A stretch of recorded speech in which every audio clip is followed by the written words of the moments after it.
तो यार dragon ball super का चैप्टर 91 आ चुका है और ये मांगा ये समझ के चलो जो आपने थिएटर में मूवी देखी थी उसको बस मैं डिटेल में एक्सप्लेन करूंगा। ध्यान देना, मैं डायलॉग टू डायलॉग में नहीं जाऊंगा क्योंकि हम ऑलरेडी जानते हैं कहानी के बारे में। मैं सिर्फ आपको एक समरी दूंगा कि ऑल ओवर कहानी में क्या हुआ है, लेकिन हाँ नया आर्क आएगा तो हम पक्का डायलॉग के साथ कहानी को नरेट करेंगे। तो अब आते हैं मेन मुद्दे पर। तो कहानी शुरू होती है पिकलो से, जहाँ पिकलो स्कूल के बाहर आया होता है पैन को पिक करने। पैन सवाल करती है कि आप क्यों आ गए, मॉम डैड कहाँ है। पिकलो जवाब देता है कि तुम्हारे माँ बाप अभी ये वक्त बिजी है। पता नहीं ऐसे अजीब माँ बाप बच्चों को कैसे मिल जाते हैं। वैसे हमारे पास वक्त है, तुम चलना चाहो तो मेरे घर पे चलो क्योंकि तुम्हारे घर वाले तो मौजूद नहीं है। पैन सुन के खुश, चलो पिकलो के साथ जाने मिल रहा है, इसी बहाने अब वो मन मर्जी के हिसाब से खेल सकती है। पैन पिकलो के सामने सुपर हीरो बनने की एक्टिंग करने लगती है। पिकलो को अजीब सा लगता है देखकर कि ये लड़की कहाँ से सीख गई ये सब, इसने ये सब कहाँ देख लिया और सेया मैन के बारे में कहाँ से जान लिया। पिकलो पूछता है कहाँ से सीखा और देखा तुमने ये सब। पैन जवाब देती है गोटेन और ट्रंक्स को देखा था मैंने। पिकलो जवाब देता है तुम्हारे पापा भी एक टाइम पर शादी से पहले सेया मैन ही हुआ करते थे। पैन बताती है कि ट्रंक्स गोटेन भी सुपर हीरो थे लेकिन वो पढ़ाई नहीं करते थे तो इसलिए अब वो सुपर हीरोज नहीं है। और जो मेरी दादी है उन्हें तो अलग लेवल की दुश्मनी है इन सब सुपर हीरोज से। और पैन अपनी मन की इच्छा बताती है कि काश वो भी सुपर हीरो जैसा कुछ बन सकती। अब एक मेंढक होता है, वो कूद जाता है पहाड़ के नीचे। पैन भी उसी मेंढक के साथ कूद जाती है उसको पकड़ने। पिकलो मना करता है कि पैन ध्यान से, और वो उस मेंढक को पकड़ भी लेती है। पिकलो कहता है पैन तुम्हारा नेचर ऐसा ही कि तुम्हें किसी भी चीज का खौफ नहीं है। खैर तुम्हें सुपर हीरो बनने का बहुत शौक है ना, तो क्या तुम ट्रेनिंग करोगी मेरे साथ। पैन सुन के खुश है तो सेयन ही। पिकलो बताता है कि तुम्हारे पापा को भी मैंने तुमसे कम उम्र में ट्रेनिंग देना शुरू कर दिया था, तो तुम्हें भी अब शुरू कर देना चाहिए। अब कहानी का रुक जाता है शहर के पुलिस हेडक्वार्टर्स में, जहाँ पूरे शहर भर की पुलिस की मीटिंग होती है। सारे ऑफिसर्स पुलिस के बैठे होते हैं जिसमें क्रिलिन भी होता है। उन्हें एक इंटेलिजेंस की रिपोर्ट आई होती है कि मामला आने वाले वक्त में काफी गंभीर हो सकता है। शहर में एक 30 साल पुरानी खूंखार दहशतवादी रेड रिबन आर्मी फिर से एक्टिव हो गई है आजकल। इनडायरेक्टली उनके शहर के हिसाब से रेड रिबन आर्मी एक आतंकवादी संगठन जैसा होता है। और कहा जाता है उस मीटिंग में कि ये बार इनके इरादे कुछ ठीक नहीं लग रहे हैं इस संगठन के। वो डॉक्टर हेडो को अपने साथ में मिलाना चाहते हैं कुछ गलत काम को अंजाम देने के लिए। फिर डॉक्टर हेडो की जन्म कुंडली स्क्रीन पर उस मीटिंग में दिखाई जाती है कि ये शख्स काफी टैलेंटेड साइंटिस्ट है और पीएचडी है और डॉक्टर जेरो महान साइंटिस्ट की फैमिली में से है। और ये हमारे लिए इसलिए खतरा है क्योंकि रेड रिबन आर्मी अगर डॉक्टर हेडो से मिल गई तो डॉक्टर हेडो के पास इतना दिमाग है कि वो डेंजरस वेपन्स बना सकता है रेड रिबन आर्मी के लिए, जो पूरी दुनिया पर एक खतरे की तरह मंडराएगा। अभी तो डॉक्टर हेडो जेल में है, लेकिन जैसे ही वो बाहर निकलेगा रेड रिबन आर्मी वाले जरूर उसके साथ कांटेक्ट में आने की कोशिश करेंगे। अब कहानी जाती है रेड रिबन आर्मी के हेडक्वार्टर्स में और कार्माइन के पीछे होती है डॉक्टर हेडो की बी जो उसे स्पाई कर रही होती है। कार्माइन पहुंचता है मैग्नेटा के पास, यानी कि अपने बॉस के पास, और अपडेट करता है कि जिसकी आपको तलाश है वो अभी भी जेल में है। और दोनों की आपस में बात चल रही होती है कि तुम अपना मकसद जानते हो ना कि हम क्या बनाने वाले हैं। मैग्नेटा का विजन काफी साफ होता है कि डॉक्टर हेडो के बाहर आने के बाद वो उससे ऐसा वेपन बनवाएगा जिससे वो दुनिया पर राज करेगा। अब कहानी जाती है 3 महीने आगे और ये मूवी में आपने देखा था जेल में धमाका होता है और जेल से बाहर आता है डॉक्टर हेडो।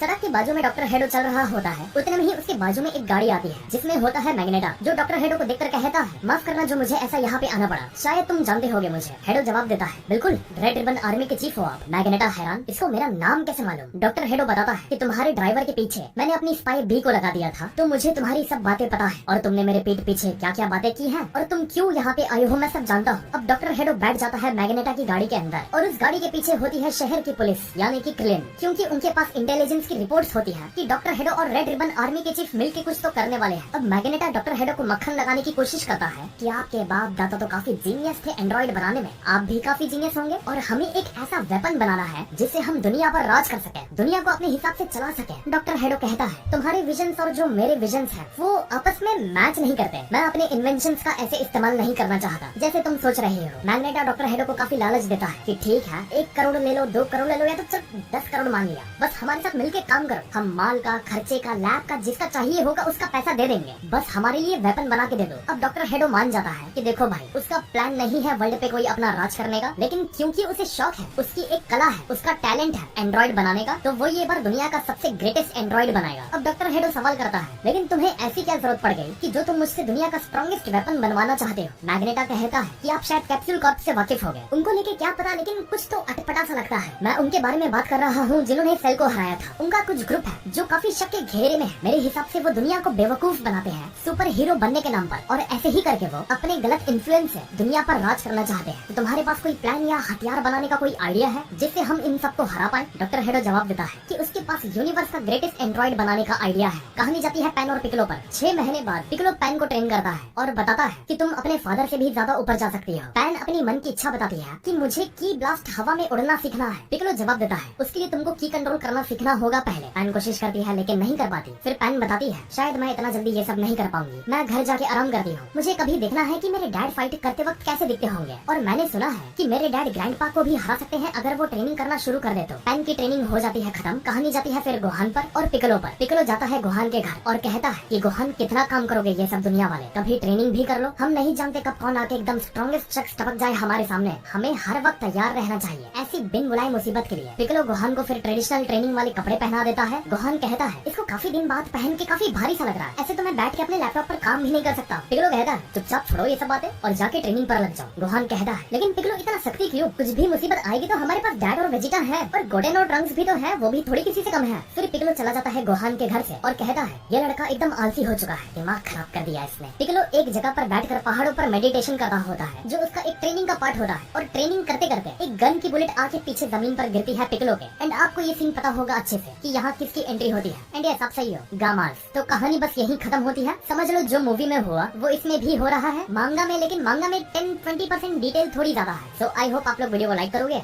और चैनल को सब्सक्राइब करोगे और कमेंट करके बताओगे कि वीडियो कैसी लगी आपको। तो मिलते हैं फिर अगले वीडियो में एक और नए टॉपिक के साथ। तो नमस्ते, खुदा हाफिज, सत श्री अकाल एंड गुड बाय।